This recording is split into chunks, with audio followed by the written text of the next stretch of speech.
አንዱ ይሄ ነው። በነጌታቸውና በዙሪያው ባሉ የሚመራ ኃይል አለ። ይሄ ጸረ አማራ የሆነ እድሜ ልኩን እየለፈለፈ የሚኖር ዛሬ ትግራይ ላይ ከዚህ ሰዓት የእናቶች ዋይታ ነው የምትሰሚ፣ የህፃናት ዋይታ ነው የምትሰሚ። ትናንት የትግራይ እናቶች የትግራይ አባቶች ልጆቻቸውን መርቀው አንዳንዶችም እየሸለሉ ውሻ የለ ፈረስ የለ ፍየል የለ በግ የለ በሬ የለ ያን ባንዲራቸውን እየቀቡ ሞክረዋል። በምትኩ ግን የተገኘው ምንድነው? ትግራይን በከፍተኛው ሁኔታ ዋጋ አስከፍሎ አማራንም ዋጋ አስከፍሎ ዛሬ ላይ እዚህ ደረጃ እንድንደርስ ያደረገን ህወሓት ነው። ሁለተኛው ደግሞ በነገበጽዮን የሚመራው ኃይል አለ። በስሩ ጀነራሎችና ቀደም ሲል ያው የህወሓት ነባር ታጋዮች ያሉበት ነው። ይህ ኃይል በግልጽ ተናግሯል። ለኛም በግልጽ ነው። ከፋኖ ጋር አንዋጋም። የትግራይ ህዝብ ወደፊትም የሚኖረው አማራ ጋር ነው።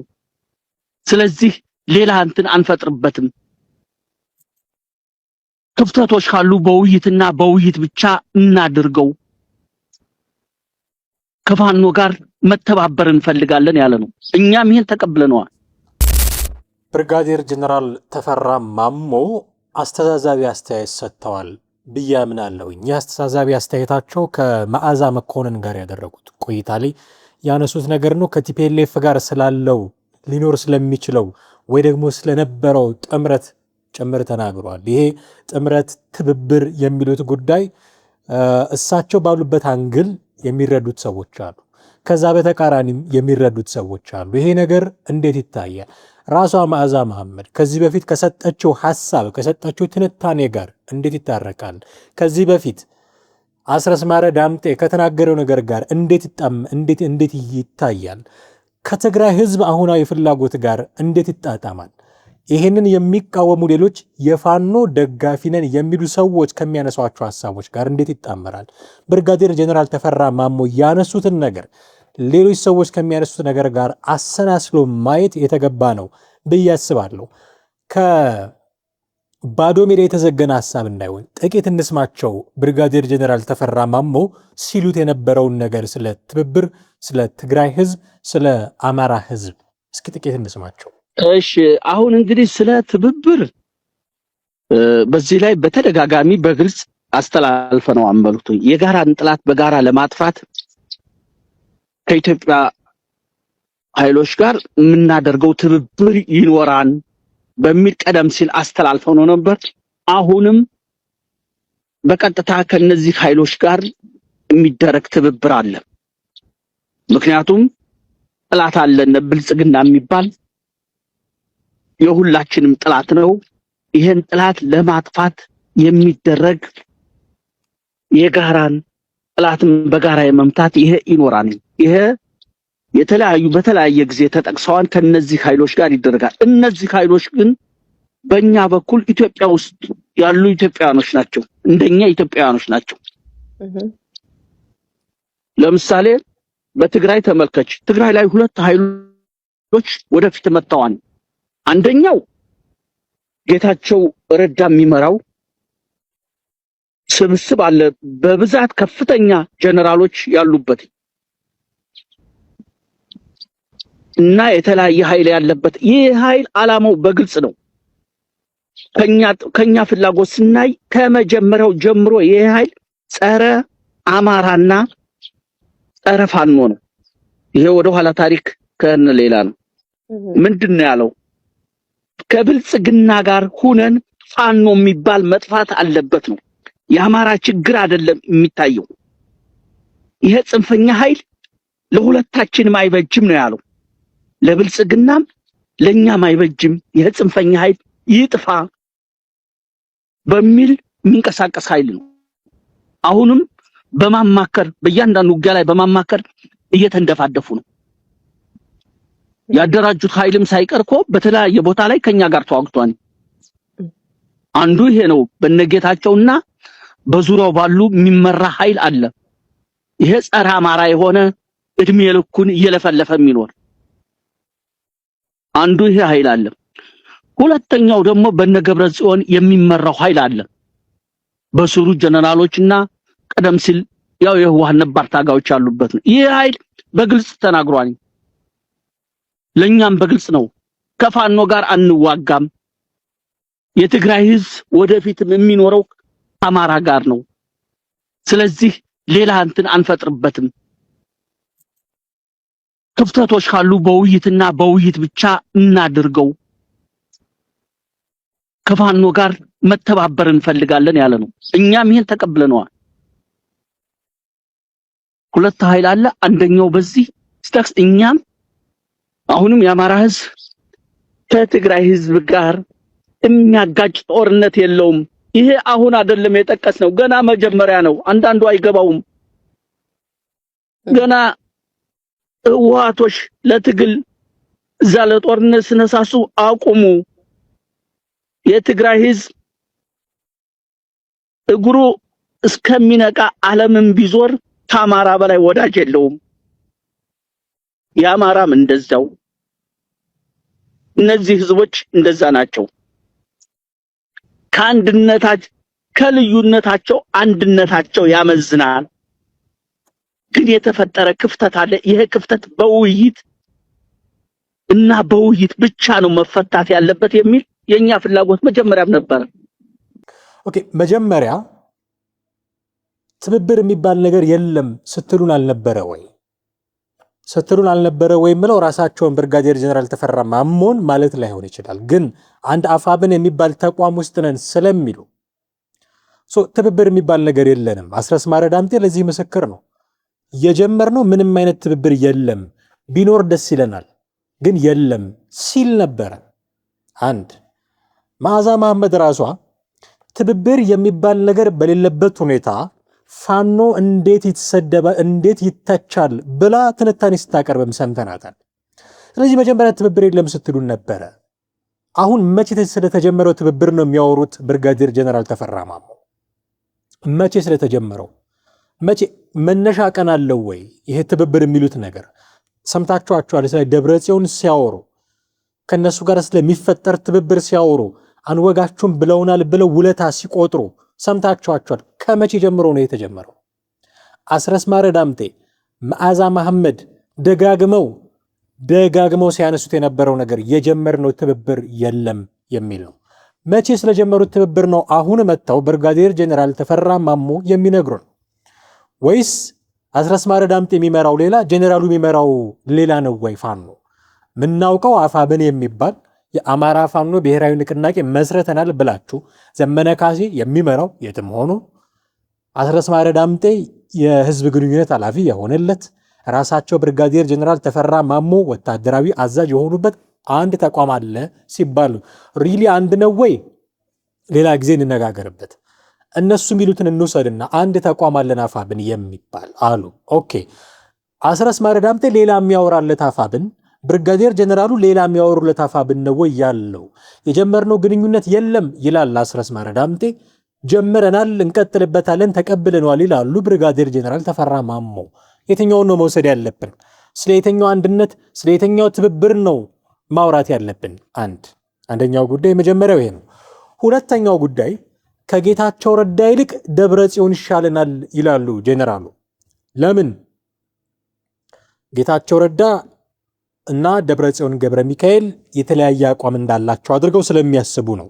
ኦኬ፣ ምን ይለያቸዋል የሚለውን በኋላ እናነሳለን። ከጌታቸው ይልቅ ደብረ ጽዮን ይሻለናል ሲሉ ግን መስፈርቱ ምንድን ነው? በምን መስፈርት? አማራ ክልልና ትግራይ ክልል ያጋጫቸው ምንድን ነው?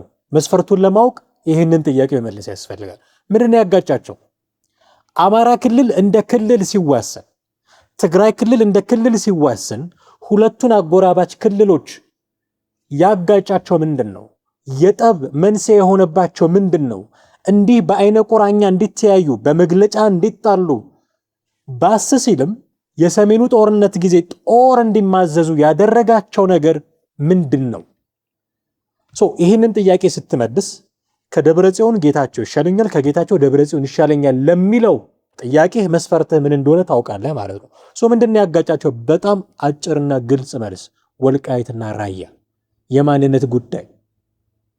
አማራ ክልል ወልቃይትና ራያ የተወሰዱብኝ ፖለቲካዊ በሆነ ውሳኔ ነው ብሎ ነው የሚያምነው። ትግራይ ክልል ህገ መንግስቱ ያጎናጸፈን ያስተዳደር ወሰን ነው ብሎ ነው የሚያምነው። ወልቃይት የኔ ወልቃይት የኔ፣ ራያ የኔ ራያ የኔ በሚል ነው የሚጋጩት። ሌላ ምንም ግጭት የላቸው፣ ምንም አይነት ግጭት የላቸው። ስለ ህዝቡ አይደለም የማወራው። ህዝቡ ድሮም አሁንም እኔ ይጋጫል ብዬ አላስብም። ፖለቲከኞቹ፣ ታጣቂዎቹ ኢቭን የሚጋጩት ወልቃይት የኔ ወልቃይት ያንተ በሚባባል ጉዳይ ነው። ስለዚህ አማራ ክልልና ትግራይ ክልል የሚያገናኛቸው የሚያጋጫቸው ለጠብ ለጦርነት መንስኤ የሆነባቸው ጉዳይ ወልቃይት ከሆነ በወልቃይት መስፈርትነት ጌታቸውንም ደብረ ጽዮንንም ይሻሉኛል ብሎ ማለት ይችላል ወይ? ከአማራ ወገን ያለ ሰው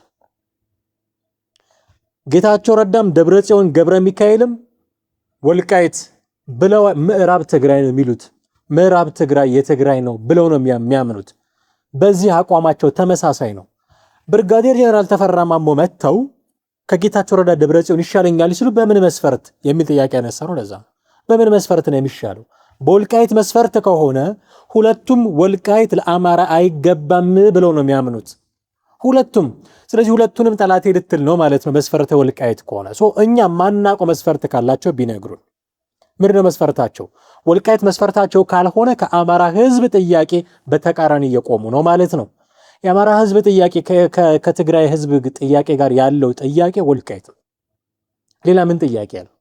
በቃ ወልቃይት አማራ ነው የሚል ጥያቄ ነው ያለው። ሌላ ምንም አይነት ጥያቄ የለውም። ከህዝቡ ጥያቄ የምታስቀድሙት ሌላ ጥያቄ ከሌላችሁ በስተቀር ደብረጽዮንና ጌታቸው ረዳን የኔ ብሎ ለመቀበል መስፈርታችሁ ወልቃይት ነው። በወልቃይት ደግሞ ሁለቱም ተመሳሳይ አቋም ነው ያላቸው። አካሄድ ነው ልዩነታቸው። ደብረጽዮን ገብረ ሚካኤል አቴኒ ኮስት ተዋግቼም አጭበርብሬም ሚሊሻ በተፈናቃይ ስም አስገብቼም ወልቃይትን እመልሳለሁ ነው። ጌታቸው ረዳ ደግሞ ሄጄ ወልቃይት ሄጄ ሁመራ ሄጄ ከኮሎኔል ደመቀ ዘውዱ ጋር ካሸተ ደምለው ጋር ተነጋግሬ በሰላማዊ መንገድ አስመልሳለሁ ነው። ሁለቱም አስመልሳለሁ። ልዩነታቸው አካሄድ ነው። በየትኛው መስፈርት ጌታቸው ረዳ አነሰ ደብረጽዮን በለጠ ለብርጋዴር ጀነራል ተፈራ ማሞ ጥያቄ ነው። አንድ ሁለተኛ ራሳቸው ጌታ ማነው ብርጋዴር ጀነራል ተፈራ ማሞ ሁለቱን ወገኖች ደብረጽዮንና ገብረ ሚካኤልን ሁለቱን ሰዎች ለማቅረብና ለማራቅ ያነሱት አመክንዮ ጌታቸው ይጥፋ ብሎ ያምናል፣ ፋኖ ይጥፋ ብሎ ያምናል። ከመንግስት ጋርም የሚሰራው አንድም ለዚህ ነው። ደብረጽዮን ደግሞ አልወጋችሁም ብሎናል፣ እኛም እሱን ተቀብለናል ይላሉ። ስለዚህ አሁን ጌታቸው ረዳ ፋኖ ይጥፋ ብሎ ስለሚያምን እሳቸው ስላሉ ነው ሲናገር ሰምቼ አላቅም። ፋኖ ይጥፋ ብሎ ስለሚያምን ከሱ ጋር አብረን ልንሰራ አንችልም የመንግስትም አማካሪ ስለሆነ። ደብረጽዮን ግን ፋኖን አልወጋም ብሏል፣ ስለዚህ ወዳጃችን ነው ከእርሱ ጋር እንሰራለን ነው። ኦኬ ደብረጽዮን ገብረ ሚካኤል ለምን ፋኖን አልወጋም አለ ብሎ ከሆነ ፋኖን አልወጋም ብሎ ከሆነ ለምን አልወጋም ብሏል የሚል ተጨባጭ የሆነ መረጃ እስካሁን የለም። ሲተነተን ነው ሴራ ሲተነተን እንዲህም እኮ ሊሆን ይችላል።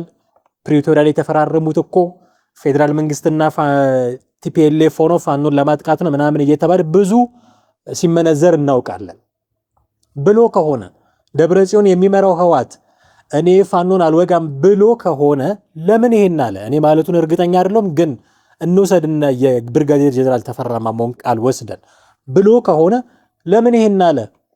ከጀርባ ያለው ምክንያት ምንድነው? ከጀርባ ያለው ምክንያት ተመችታችሁት ነው? ፋኖ ለቲፒኤልኤፍ ተመችቶት ነው? የሰሜኑ ጦርነት ጊዜ ሲላችሁ የነበረውን ነገር ሁሉ መለስ ብላችሁ ብታዩት በምንም አይነት መመዘኛ ልትመቹት አትችሉ። በምንም አይነት መመዘኛ በየትኛው መንገድ ልትመቹት። ስለዚህ ተመችታችሁት ሊሆን አይችልም። አንድ ሁለተኛ ዘራጥፊ ብሎ ስላልፈረጃችሁ ነው። ጄኖሳይደር ነው ፋኖ ብሎ እኮ ያወጀ አካል ነው ቲፒኤልኤፍ። ያን የጦርነቱ ጊዜ ሞቅታ ውስጥ ገብቶ ያለው ብቻ እንዳይመስላችሁ። ከጦርነቱ አሁን በቅርብ ጊዜ የቲፒኤልኤፍ እጅ ስራ ውጤት የሆኑ ሰዎች ፓርቲዎች ሻቢያም ፋኖም ጄኖሳይደር ናቸው፣ ይሄንን የሚክድ ነገር የለም ብለው በአደባባይ ሲያስተጋቡ ሰምተናቸዋል። ስቲል ተቀጽላ ስማችሁ ጄኖሳይደር ነው። ለቲፒኤልኤፍ ፋኖ ጄኖሳይደር ነው። ወልቃይትን በጉልበት የያዘ ጄኖሳይደር ነው። ከመከላከያ ጋር አብሮ ተሰልፎ የወጋ ጄኖሳይደር ነው ለቲፒኤልኤፍ ፋኖ። ስለዚህ ስለተመቻችሁት አይደለም አልወጋችሁም የሚለው ካለ ዘር አጥፊ አይደላችሁም ብሎ ስላመነ አይደለም።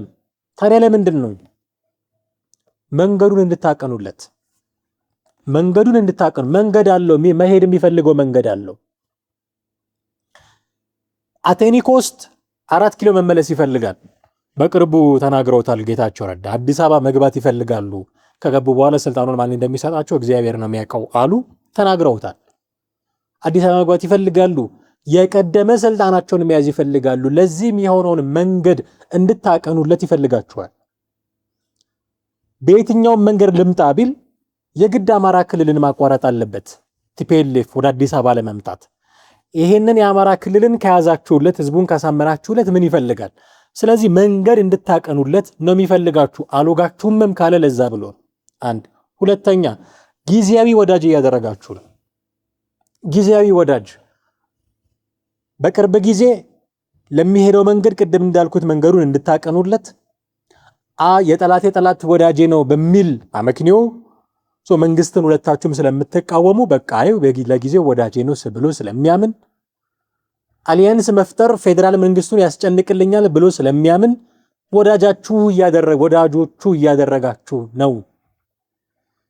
ይሄ የሚፈልገው ነገር ከተሳካለት በኋላ ጫማችሁን ላሱ እንደሚላችሁ ሳይታለም የተፈታ ነው። ጆሮአችሁን ይዞ እየቆነጠጠ ነው የሚያባረራችሁ። እናውቀዋለን፣ ቲፒኤልኤፍን እናውቀዋለን። ባያባረራችሁ እንኳን በሰከንድ ብአዴን ነው የሚያደርጋችሁ። ያኔ ብአዴንን እንጠቀምበት የነበረው አካሄድ ይታወቃል። ምስለኔ አድርጎት ሴንትራላይዝድ በሆነ የስልጣን መዋቅር ውስጥ ምስለኔ አድርጎት አማራ ክልልን የራሱ በሆኑ ሰዎች በነ በረከት ስምዖን ኦሪጂናሊ ከኤርትራ በሆኑ ሰዎች ነበር የሚያስተዳድረው አማራ ክልልን። ምስለኔ አስቀምጦ እሱ በሚፈልገው መንገድ ነበር የሚዘውረው። አንገቱን የደፋ መሳሪያውን የዘቀዘቀ ሰውዬ ሐውልት አድርጎ አቆሞ እንዲህ ነው አንገታችሁን ያስደፋዋችሁ እያለ ሐሞተ ቢስ አድርጎ ሲገዛ የነበረ አካል ነው። ዛሬ አብራችሁ ብትሰሩት ለጊዜው መንገድ እንድታቀኑለት ወዳጅ አድርጎ ይቀርባችኋል። የሚፈልገውን ስልጣን ሲይዝ አንገቱን የደፋ ሰው ሐውልት አድርጎ ባህር ዳር ላይ ያቆምላችኋል። ለጊዜው ነው የሚፈልጋችሁ እና አልወጋችሁም ማለም ብላችሁ ደስፈቅታ ውስጥ ብትገቡ ብዙ የሚያስኬድ አይደለም። ችግር የለም አሉ ብርጋዴር ጀነራል ተፈራ ማሞ። በአማራ ህዝብና በትግራይ ህዝብ መካከል ችግር የለም። በጣም ትክክል ናቸው። ከሚለያይበት ይልቅ አንድ የሚሆንበት ነገር ይበልጣል። አማራና ትግራይ በጣም ትክክል ናቸው። ግን ትንሽም ብትሆን የሚለያዩበት መንገድ ካለ የምትለዩዋቸው እናንተ ናችሁ። ፖለቲሽያንስ፣ ታጣቂዎች እናንተ ናችሁ ልዩነቶቻቸው። አንድነታቸው በህዝብ ነው። ህዝቡ አንድ ነው። ምናልባት በሃይማኖት በብዛት ይስማማል፣ በባህል፣ በአለባበስ፣ በአመጋገብ ኢቭን ቋንቋውም ይወራረሳል። በጣም አንድነት የተንሰራፋበት ሰሜናዊ ወገን የሆነ አንድነት በጣም በብዙ መንገድ ያለበት ጥቂት ልዩነት አለው። ያም ጥቂት ልዩነት ፖለቲካዊ ነው። ያም ጥቂት ልዩነት ህገ መንግስታዊ ነው። እናንተ ናችሁ ልዩነት ያመጣችሁባቸው። ህዝቡማ አንድ ነው፣ ልክኖት አንድ ነው። ልዩነቱ ግን እናንተ ናችሁ። ከዛ ምን አሉ? ትንሽ ልዩነት አለ፣ እሱ የሚፈታው በውይይት ነው አሉ። በጣም ጥሩ ተገቢ አካሄድ። እሺ ከቲፒኤልኤፍ ጋር ያላችሁን ልዩነት በውይይት እንፈተዋለን አላችሁ። ከመንግስት ጋርስ ያላችሁን ልዩነት ለቲፒኤልኤፍ ሲሆን ውይይት፣ ለመንግስት ሲሆን ጦርነት። ለምንድን ነው ደብል ስታንዳርድ የምታደርጉት? እሺ መንግስትን ተዉት። ከደብረ ጽዮን ጋር በውይይት ከጌታቸው ረዳ ጋር በጦርነት እዛው አንድ አይነት አቋም ካላቸው ወልቃይት ላይ አንድ አይነት አቋም ካላቸው ሰዎች ጋር ይሄ ደብል ስታንዳርድ ነው፣ ልታስቡበት ይገባል። ከደብረ ጽዮን ጋር መስራት፣ ከቲፒኤልኤፍ ጋር መስራት ከትግራይ ህዝብ ተቃራኒ ሆኖ መቆም ነው የሚል ትንታኔ የሚሰጡ ሰዎች አሉ። somehow interesting insight ብየው ስጀዋለሁ። ጥቂት እንስማው። ዛሬ ትግራይ ላይ በዚህ ሰዓት የእናቶች ዋይታ ነው የምትሰሚ፣ የህፃናት ዋይታ ነው የምትሰሚ። ትናንት የትግራይ እናቶች የትግራይ አባቶች ልጆቻቸውን መርቀው አንዳንዶችም እየሸለሉ ውሻ የለ ፈረስ የለ ፍየል የለ በግ የለ በሬ የለ ያን ባንዲራቸውን እየቀቡ ሞክረዋል። በምትኩ ግን የተገኘው ምንድነው? ትግራይን በከፍተኛው ሁኔታ ዋጋ አስከፍሎ አማራን ዋጋ አስከፍሎ ዛሬ ላይ እዚህ ደረጃ እንድንደርስ ያደረገን ህወሓት ነው። ዛሬ እነዛ እናቶች ትናንት መርቀው የላኳቸው ልጆች ስላልተመለሱ የቀረ ልጅ አምጡ፣ ከዛ በኋላ ለጦርነት የደረሰውን ያልደረሰውን ሁሉ አምጡ እያሉ እንግዲህ በየሚዲያው ዛሬ መነጋገሪያ ሆኗል ማለት ነው። ከዚህ በኋላ ግን በዚህ በእኛ በፋኖ አመራሮች አማካይነት የትግራይ ህዝብና የአማራ ህዝብ ለዘመናት እንዳይገናኙ ነው ይጋጫል። ምክንያት የትግራይ ህዝብ የጠላውን ቡድን ነፃ ያወጣናል ብለን መሸከም በራሱ በትግራይ ህዝብ በትውልዱ ዘንድ ያስከስሳል፣ በኢትዮጵያ ህዝብ ዘንድ ያስከስሳል፣ በአማራ ህዝብ ዘንድ ይነጥላል። እስካሁን ከባሰው ወደፊት ነው የምልሽ። እነኚህ እናቶች ዝም የሚሉ ይመስልሻል? በየቦታው በልጆቻቸው እየታፈሱባቸው ያሉ እናቶች ፋኖ ባይኖር ኑሮ እኮ ህወሓት በዚህ ደረጃ እንትን ጦርነት አይገባም ብለው ነገ ላለመክሰሳቸው ምን ዋስትና አለቀለ? እንዲህ አይነቱን የገዛ ህዝቡ የጠላውን ዓለም አቀፍ ማህበረሰብ የጠላውን የአማራ ህዝብ ጠላት ያለውን የኢትዮጵያ ህዝብ የማይፈልገውን ቡድን ተሸክም የልምጣ ስትይ ለአማራ ህዝብ በፀጉሩ ልክ ትናንት ከነበረው በላይ ጠላት የመግዛት ፕሮጀክት ነው። እንደሰማችሁት ነው። ከህወሓት ጋር መስራት ከደብረ ጽዮን ጋር መስራት ከትግራይ ህዝብ ፍላጎት በተቃራኒ መቆም ነው። ምንድነው አሁን ትግራይ ውስጥ እያየን ያለነው? ትግራይ ክልል ውስጥ ምን እየተስተዋለ ነው? ትግራይ ክልል ውስጥ ጦርነት ቦታ እያጣ ነው። ትግራይ ክልል ውስጥ ተቃዋሚ አልባ ይመስል የነበረው ህወሓት አሁን በተቃውሞ እየተናጠ ነው። ተቃውሞ እያስተናገደ ነው። ጋድለስ ሪሊጅን ይባል ነበረ ቲፒኤልኤፍ ትግራይ ውስጥ እነ ዳንኤል ብርሃኔ ይሄንን ይናገሩ ነበረ። እግዚአብሔር የሌለው ሃይማኖት የሆነ ቪዲዮ አይነበረ እነ ስዩም መስፍን እና አባይ ፀሐዬ ፎቶ ስር ሃይማኖቴ እናንተ ናችሁ ብላ የምትሰግድ ሴትዮ ያማተበች የምትሰግድ ሴትዮ በቃ ሃይማኖት አከል ነበረ ቲፒኤልኤፍ ትግራይ ውስጥ።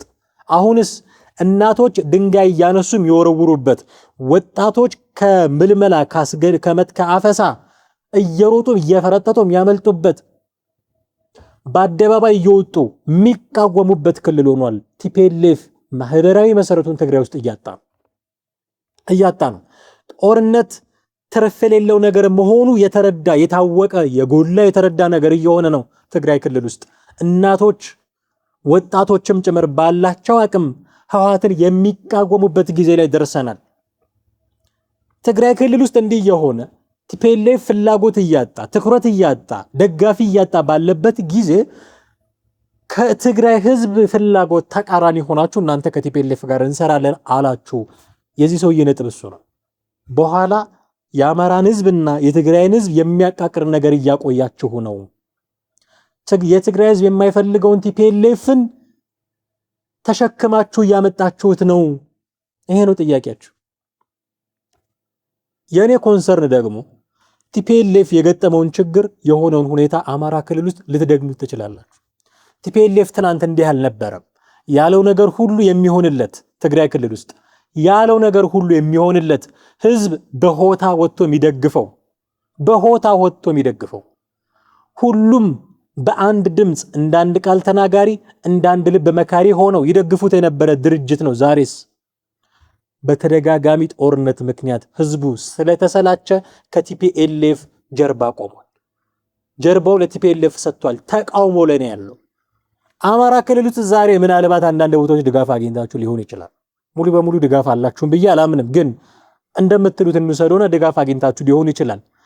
ጦርነት ለውጥ እንደማያመጣ የገባው ቀን፣ ጦርነት ችግር እንዳመጣበት የገባው ቀን፣ ጦርነት ልጆቹን ከትምህርት ቤት እናቶቹን ከሆስፒታል ያስቀረበት ችግር መሆኑ የገባው ቀን፣ ጦርነት ወገኖቹን የገደለበት እንደሆነ የገባው ቀን ድንጋይ ይዞ የሚወረውርባቸው ራሱ ህዝቡ ነው የሚሆነው፣ ልክ አሁን ትግራይ ክልል ውስጥ እንዳለው እንደሆነው። ስለዚህ አንደኛ ከትግራይ ህዝብ ፍላጎት ተቃራኒ ነው የቆማችሁ ያላችሁት ከቲፒኤልኤፍ ጋር በመስራት፣ ሁለተኛ ቲፒኤልኤፍ ትግራይ ክልል ውስጥ የገጠመውን ፈተና እናንተም እንዲገጥማችሁ ሆናችሁ ነው የተንቀሳቀሳችሁ ያላችሁት። ይህ እንዳይሆን ጦርነት አንፈልግም ብላችሁ ከቲፒኤልኤፍ ጋር ውይይት ማድረግ አለብን እንዳላችሁት ከምትዋጉት ወገን ጋርም ውይይት አድርጋችሁ ለህዝባችሁ ሰላም ስጡት።